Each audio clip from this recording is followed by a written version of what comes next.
오늘 말씀은 역대하 6장입니다. 역대하 6장 1절부터 11절까지 말씀 제가 읽어드릴 테니 내용 잘 파악해 주시면 감사하겠습니다.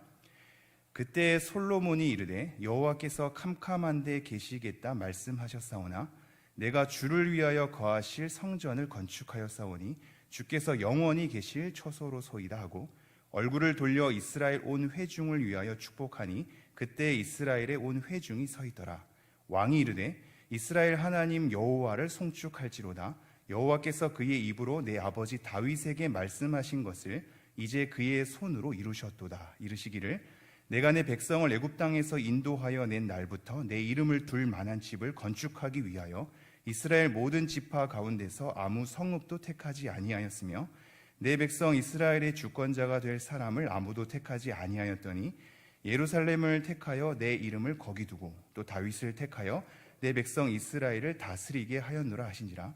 내 아버지 다윗이 이스라엘의 하나님 여호와의 이름을 위하여 성전을 건축할 마음이 있었더니 여호와께서 내 아버지 다윗에게 이르시되 내가 내 이름을 위하여 성전을 건축할 마음이 있으니 이 마음이 내게 있는 것이 좋도다. 그러나 너는 그 성전을 건축하지 못할 것이요 내 허리에서 나올 내 아들 그가 내 이름을 위하여 성전을 건축하리라 하시더니 이제 여호와께서 말씀하신 대로 이루셨도다. 내가 여호와께서 말씀하신 대로 내 아버지 다윗을 대신하여 일어나 이스라엘 왕위에 앉고 이스라엘의 하나님 여호와의 이름을 위하여 성전을 건축하고 내가 또 그곳에 여호와께서 이스라엘 자손과 더불어 세우신 언약을 넣은 궤를 두었노라 하시니라. 아멘. 네, 오늘 역대하 강의 세 번째 시간 이어가도록 하겠습니다. 오늘 말씀 제목 한번 함께 읽어볼까요? 시작. 성전 건축 말씀하신 대로. 네, 성전 건축을 한 장면이고요. 특별히 말씀하신 대로라는 이 문구를 기억하면서 오늘 말씀 한번 헤아려 보도록 하겠습니다. 지금 이 역대하 6장은 솔로몬이 성전 건축을 완공하고 난 이후에 이 성전에 대해서 고백하는 것이며 회중들을 보면서 축복하는 것이 3절에 나오기도 하고요. 4절부터 11절까지 그동안 성전 완공이 이루어지기까지의 과정을 설명하면서 우리가 무엇에 주목해야 하는지를 일러주고 있는 대목입니다. 네, 오늘 우리가 이렇게 6장 말씀으로 바로 넘어오니까 어떠한 흐름 속에서 이 6장이 도달했는지를 잠시 잊을 수도 있는데요. 한번 2장으로 가볼까요? 2장 1절 제가 읽겠습니다. 솔로몬이 여호와의 이름을 위하여 성전을 건축하고 자기 왕위를 위하여 궁궐 건축하기를 결심하니라. 1장에 솔로몬이 하나님께 지혜를 구하지 않습니까? 그리고 그 지혜의 결과로 성전 건축을 2장에서 시작하거든요. 근데 이 성전 건축을 시작하게 될 때 누구의 도움을 받냐면요, 두로왕 후람의 도움을 받습니다. 두로왕 후람은 다른 곳에서는 히람이라고도 언급하기도 하는데요, 이 후람의 도움을 받아서 이 이방인들의 일꾼들을 사용하고 그 가운데 전문가 한 명, 이 후람 아비라고 하는 전문가 한 명을 사용해서 이 성전 건축을 한단 말이죠. 이게 굉장히 의미가 있지 않습니까? 이스라엘 백성들이 성전 건축을 하는데 이방인들의 도움의 손길을 받고 있습니다. 뭔가 이방인들이 손대서는 안 될 것 같은 성전 건축 아닙니까? 근데 이방인들의 도움을 받으면서 성전 건축을 하고 있거든요. 굉장히 의미가 있죠. 하나님의 구원의 계획 속에는 애초부터 유대인만이 아니라 믿는 이방인까지도 하나님께서는 구원을 담당하시고 계셨고 성전 건축을 통해서도 그것을 보여주고 있으며 우리 주 예수 그리스도를 통해서 그것이 성취됨을 우리에게 일러주고 있습니다. 굉장히 의미가 있는 대목이죠. 이들의 도움을 통해서 성전의 기구들을 하나씩 성전을 건축을 하기 시작합니다. 그게 3장 1절부터 이어지는 구절인데요, 3장 3절에는 지대를 건축하는 게 나와 있죠. 그리고 3장 4절에는 낭시를 건축합니다. 이게 성전 입구거든요. 그리고 5절에 보면 천장에 대해서 성소 내부의 천장을 건축하죠. 그리고 8절에 보면 지성소를 만듭니다. 그 안에 여러 가지 그룹의 형상들을 새겨 만든, 금으로 입혀 만든, 그리고 휘장을 수놓은 것도 만들게 되죠. 이게 다 후람 아비라고 하는 이방인이 만든 거거든요. 이게 굉장히 의미가 있지 않습니까? 그리고 3장 15절에 보면 기둥들도 만듭니다. 그리고 그 기둥을 야긴과 보아스라고 하는 거죠. 그리고 4장 1절에 보면 제단도 만들죠. 2절에는 우리가 물두멍이라고 생각하는 바다도 만듭니다. 바다를 만들고 옆에 물두멍을 여러 개 다시 또 만드는 것을 보게 되죠. 그리고 7절에 보면 등잔대도 만들고요. 8절에는 진설병 상도 만듭니다. 그리고 나서 11절부터 후람이 또 속과 부삽과 대접을 만들었더라. 제단 기구들을 만드는 거죠. 제단 기구들의 모든 것을 다 만들고 난 다음에 5장 1절에 보면 솔로몬이 여호와의 전을 위하여 만드는 모든 일을 마친지라 이렇게 나와 있습니다. 그리고 마지막에 하는 일이 뭐냐면 언약궤를 들여오는 겁니다. 이 언약궤를 들여온다는 것은 굉장히 우리가 생각해 볼 부분입니다. 모든 걸 다 만들어 놓고 난 다음에 언약궤를 들어오거든요. 그리고 이 언약궤를 들여오고 나서 레위인과 제사장들로 하여금 한 목소리로 하나님을 찬송하게 합니다. 하나님은 선하신 분이시며 자비로우신 분이십니다. 이것을 외치게 하죠. 일제히 하나가 된 마음으로 하나님께 예배했더니 어떠한 일이 일어나냐면 영광 중에 하나님의 임재가 일어난 겁니다. 그 임재 가운데 제사장들은 감히 서서 섬길 수도 없게 된 거죠. 그렇게 하나님의 영광이 임재가 쭉 있고 난 다음에 오늘 본문의 6장의 말씀이 이어지는 겁니다. 언약궤를 들여놓고 하나님께 경배했더니 영광의 임재가 일어나고 그때 6장 1절에 보면 그때 솔로몬이 일어나서 고백을 하고 있습니다. 그 고백을 한번 볼까요? 1절 2절 제가 읽겠습니다. 그때 솔로몬이 이르되 여호와께서 캄캄한 데 계시겠다 말씀하셨사오나 내가 주를 위하여 거하실 성전을 건축하였사오니 주께서 영원히 계실 초소로 소이다 하고, 이 부분이 우리가 잘 들여다봐야 할 것이 하나님께서 캄캄한 데 계시겠다 말씀합니다. 이 캄캄한 데라는 것은 하나님이 이미 우리 편에서 더듬어 알 수도 없고 우리가 감히 하나님을 대면할 수도 없는 초월적인 존재임을 우리에게 일러주고 있거든요. 그러니 우리 눈에 보일 수 없는 정말로 너무나 거룩하고 전능하기에 감히 다다를 수 없는, 그래서 우리에게 감추어 계시는 그분, 그것을 캄캄한 데 계시겠다라고 얘기하는 겁니다. 하나님이 사실상 직접 이 자리에 임재하면 우리는 하나님을 감당할 수 없습니다. 우리는 하나님께서 임재해 주십시오라고 요구하지만 사실 정말로 하나님이 임재한다면 우리는 다 죽을 수도 있습니다. 감당할 수 없거든요. 하늘들의 하늘이라도 하나님을 맞이할 수 없단 말입니다. 모셔드릴 수 없지요. 그걸 솔로몬이 이미 알고 있으면서 이렇게 얘기하는 겁니다. 캄캄한 데 계시겠다 하나 너무나 초월적인 분이어서 우리가 감당할 수 없는 분이란 말이죠. 그래서 모세 때에도 하나님께서 직접 모습을 나타내려고 하니까 모두가 다 거룩하지 않아서 죽게 되는 상황에 이르지요. 그래서 모세 보고 제발 우리를 대신해서 하나님께 대면해 달라라고 얘기해서 그때부터 모세가 하나님의 말씀을 전달하게 된단 말입니다. 하나님은 이 정도로 거룩하시고 이 정도로 초월적인 분입니다. 너무나 초월적인 분이기에 우리에게 감추시는 분입니다. 우리에게 감추시는 분입니다. 우리는 하나님이 나타나셨으면 좋겠는데 그 모습 그대로 나타나면 우리가 감당할 수 없는 분이거든요. 그래서 어떻게 보면 우리를 위한 배려 가운데 본인의 모습을 감추시는 분이란 말이죠. 우린 너무나 음성을 듣고 싶고 너무나 그 모습을 보고 싶은데 볼 수 있는 우리의 모습이 사실은 아니란 말이죠. 모세를 통해서 겨우 말씀을 듣는 이러한 초월적인 하나님을 아는 솔로몬이 캄캄한 데 계시겠다 하나에 대한 것을 인정하면서 2절에 보면 그래도 이 성전을 건축함으로 하나님께서 계시는 성전이 되겠다 하는 거죠. 이것은 뭐냐면 하나님께서 우리를 만나 주십사 하는 요청입니다. 너무나 초월적인 분이어서 다다를 수 없는 분인데 하나님이 성전을 건축하겠사오니 초월적인 그 하나님께서 우리를 제발 이 성전을 통하여 만나 주십시오. 이 성전을 통해서 말씀해 주십시오. 초월적인 분인 거 너무나 잘 알고 있습니다. 그럼에도 불구하고 그 하나님께서 우리와 함께 하시사 성전을 통해서 말씀해 주시고 성전을 통해서 우리를 만나 주셔서 우리를 이끌어 주십시오라는 요청이 있단 말이죠. 그리고 그 요청은 어떻게 표현되냐면 주께서 영원히 계실 초소로소이다. 이렇게 2절 말미에 표현되죠. 주께서 영원히 계실 초소이기를 원합니다라는 거거든요.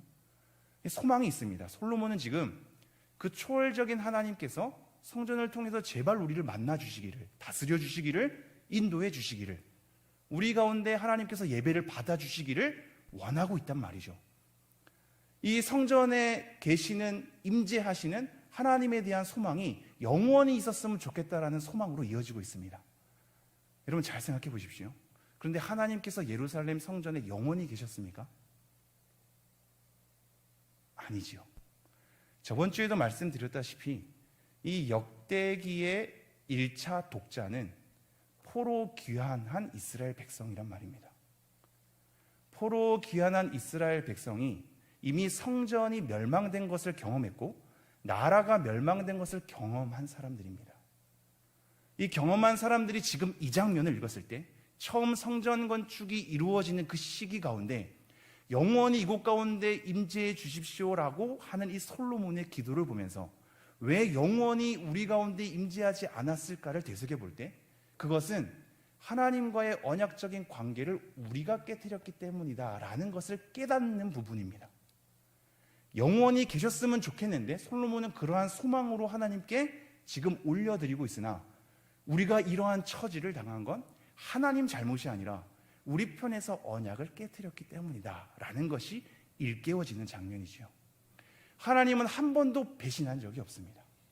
한 번도 당신의 이름에 누가 되는 행동을 한 적이 없습니다. 우리가 연약해지고 뭔가 잘 이루어지지 않는 것 같고 하는 이 모든 것은 사실상 우리 편에서의 잘못이지 하나님은 잘못하는 것이 없으시죠. 늘 신실하시고 늘 옳으시단 말입니다. 그래서 이 장면을 통해서 1차 독자들은 우리 때문에 성전이 멸망됐구나, 하나님이 떠나셨구나를 알게 되는 대목이죠. 이것을 통해서 우리가 무엇을 조금 생각해야 하냐면요, 하나님의 관계를 자꾸 생각해야 합니다. 하나님의 관계 가운데 자꾸 어그러뜨리고 깨트리는 것은 우리거든요. 우리의 깨트림 때문에 언약이 깨트려집니다. 언약이 깨트려졌다는 것은 관계가 틀어졌다는 것입니다. 제가 저번에도 말씀을 잠깐 드렸지만 믿음은 관계입니다. 박제화된 신앙이 아니란 말입니다. 박제화된 신앙이라는 것은 동물을 죽여서 벽에 걸어놓고 박제한 뒤 내 방식대로 내가 원하는 대로 쏟아내고 일방적으로 소통하는 신앙의 형태를 말합니다. 하나님은 죽으신 분이 아니며 박제된 분도 아니고 살아계셔서 우리와 더불어 관계하며 교제하는 분이시란 말이죠. 우리 편에서 하나님의 심정을 읽을 수 있고 하나님 편에서 우리의 심정을 헤아려주는 주고받는 상호 관계 속에서 이루어지는 것이 신앙이란 말입니다. 우리가 일방적으로 우리가 원하는 하나님을 만들어 놓고 내가 믿기 편한 방식으로 내가 원하는 때에 따라 일방적으로 쏟아내는 것은 신앙이 아니란 말이죠. 주고받는 관계 가운데 함께 더불어 누리는 상호작용 속에서 하나님을 알아가고 하나님은 또한 우리의 마음을 만져주며 우리를 깨닫게 하고 우리가 좀 더 신앙의 성숙함을 일궈내도록 우리를 보듬으시는 상호작용의 관계 속에 우리의 신앙이 펼쳐집니다. 믿음은 관계라는 것을 계속 염두에 주십시오. 이 관계를 통해서 하나님을 알아간단 말이죠. 그런데 이러한 관계가 자꾸 우리 편에서 깨트려지기에 하나님에 대한 형벌을 경험하게 된단 말이죠. 저번 주에 성전 건축의 목적에 대해서 한번 살펴본 바가 있습니다. 성전 건축의 목적은 하나님의 이름을 위하여였습니다. 그리고 그 하나님의 이름을 위하여의 진정한 의미는 관계라고 말씀드렸죠. 그리고 그 관계는 제가 언약적 관계라고 얘기했습니다. 언약적 관계라는 것은 하나님 편에서 우리를 택하시고 부르셔서 하나님과 더불어 관계를 누릴 수 있도록 초청된 상태입니다. 이게 언약적 관계입니다. 그래서 내가 지금 하나님을 새롭게 익혀가는 것이 아니라 이전부터 아브라함과 모세와 다윗을 통해서 늘 줄곧 말씀하셨던, 늘 줄곧 보여주셨던 그 하나님이 우리의 관계의 연결 속에 있는 거죠. 그래서 내가 지금 믿고 있는 하나님은 이 시대에 내가 새롭게 알아가는 하나님이 아니라 성경을 통해서 줄곧 우리에게 계시된 하나님을 사귀는 거란 말이죠. 성경을 떠나서는 우리가 하나님을 알 수 없습니다. 이것이 언약적인 흐름 가운데 우리가 신앙을 부여받아 관계를 누리기 때문에 언약적 관계란 표현을 쓰는 겁니다. 그렇다면 한번 생각해 보죠. 오늘 본문 4절부터 11절에 이르러 계속해서 반복되는 말이 하나님이 말씀하신 것이란 말입니다. 제가 4절 읽어드리죠. 왕이 이르되 이스라엘 하나님 여호와를 송축할지로다. 여호와께서 그의 입으로 내 아버지 다윗에게 말씀하신 것을 이제 그의 손으로 이루셨도다. 하나님께서 입으로 말씀하신 것을 손으로 이루셨답니다. 성전 건축을 완공하고 나서 고백하기를 하나님께서 입으로 말씀하신 것을 손으로 이루셨습니다 얘기합니다. 여러분, 우리가 한 가지 생각해 봐야죠. 하나님은 왜 말씀하셨을까요? 우리가 하나님께서 말씀하시는 건 너무나 당연시 여기는데 사실 하나님은 말씀하시지 않아도 되거든요. 하나님 편에서 하나님이 원하는 데 순식간으로 한 번에 그 모든 일을 다 이루어낼 수 있는 분입니다. 그런데 말씀을 했다는 건 이 말을 들을 대상을 생각해서 말하는 거 아닙니까? 내가 말을 한다는 건 내 편에서 사실상 하나님은 이 모든 것을 한 번에 이뤄낼 수 있는데 한 번에 이뤄내지 않고 나를 따르는 언약적 관계 가운데 있는 백성에게 내 심정을 일러주는 거죠. 알려주는 거란 말입니다. 우리로 하여금 알아듣게 하기 위해서 말씀하고 있습니다. 그럼 이러한 말씀을 하는 이유 여러 가지를 우리가 한번 생각해 본다면 하나님께서 왜 이러한 말씀을 하느냐? 첫째, 우리와의 관계 때문입니다. 일방적으로 진행하지 않고 하나님께서 우리를 관계할 대상으로 삼기 때문에 우리에게 말씀합니다. 말이라는 것은 관계하는 사람에게 내 마음을 전달하는 것이니까요. 그래서 굳이 한 번에 다 이루어내도 될 것을 말씀을 하심으로 우리로 하여금 관계를 누리게 하시죠. 둘째는 하나님의 뜻을 알리기 위함입니다. 말씀을 통하여서 하나님의 뜻이 무엇인지를 헤아려 알 수 있도록 우리를 초청하는 거죠. 하나님께서 어떻게 일하시기를 원하는지, 내가 어떻게 알고 섬겨야 하는지를 알도록 하기 위함입니다. 셋째는 하나님의 성취를 보기 위함입니다. 말씀한 걸 통해서 이 말씀이 이루어지는 대한 성취를 우리로 하여금 경험할 수 있게 하는 거죠. 그냥 이루셔도 되는데 말씀을 통해서 성취된 것을 경험하게 한단 말입니다. 넷째는 과정을 담당하게 하기 위함입니다. 하나님께서 말씀하시고 그것이 한 번에 이루어지지 않고 하나님의 때에 하나님의 방식으로 하나씩 이루어지죠. 그래서 그 말씀을 듣고 나서 우리는 기다릴 때가 있고 버텨야 할 때가 있으며 그 말씀대로 움직여 가야 할 때가 있고 그렇게 움직이는 우리의 순종을 통해서 하나하나 모아서 하나님께서 완성해 가는 것을 우리는 경험하게 됩니다. 마지막 다섯 번째는 하나님의 다스리심을 알게 하는 겁니다. 하나님께서 말씀하셨다는 것은 관심이 있다는 것이고 관계를 한다는 것이고 하나님의 뜻에 대해서 이 땅 가운데 개입하신다는 거거든요. 개입하셔서 이끄시고 말씀의 성취를 경험하게 하사 역시 이 땅의 모든 것은 하나님께서 다스리고 있구나를 우리로 하여금 깨닫게 하는 거죠. 이게 말씀하시는 것에 대한 목적과 이유입니다. 하나님은 그냥 말씀하지 않습니다. 이게 엄청난 은혜거든요. 하나님께서 말씀한다는 것 자체가 은혜거든요. 그러시지 않아도 되는 분입니다. 우리에게 성경을 들려주지 않아도 되는 분입니다. 성경을 통해서 오늘도 말씀하고 계시죠. 하나님은 지금 이 순간에도 말씀하시는 분이십니다.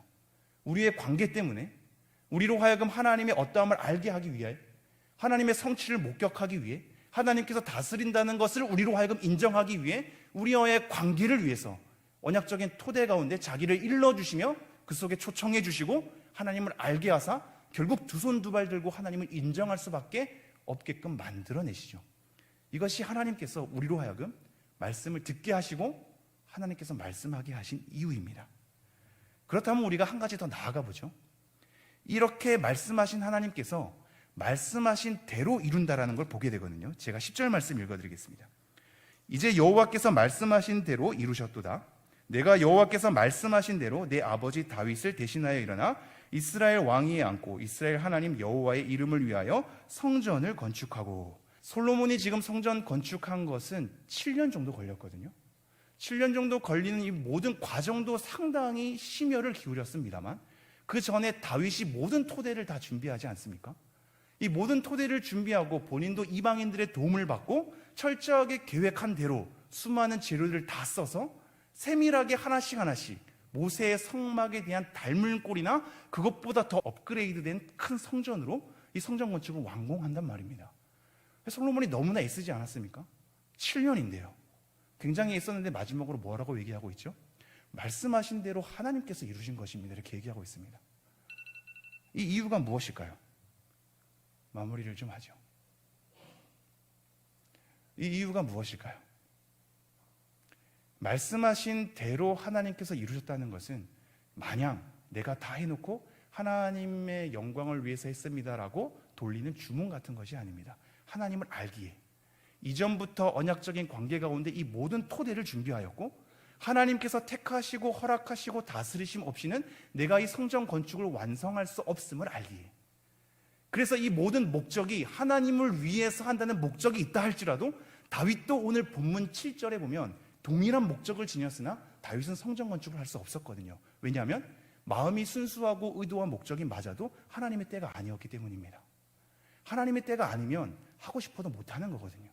그러니 솔로몬은 그걸 알기에 하나님께서 허락하지 않으면, 택하시지 않으면, 마련해 주지 않으면, 다스려 주지 않으면, 이 모든 재료를 통하여서 완성해 주지 않으면 내가 이것을 이루어낼 수 없나이다 라는 고백을 지금 하고 있습니다. 말씀을 마치겠습니다. 여러분, 하나님께서 말씀하시고 말씀대로 이루어 간다는 것을 믿으십니까? 오늘도 여전히 하나님은 구약과 신약에서 우리에게 약속하신 대로 그 말씀대로 이루어 가시는 분이십니다.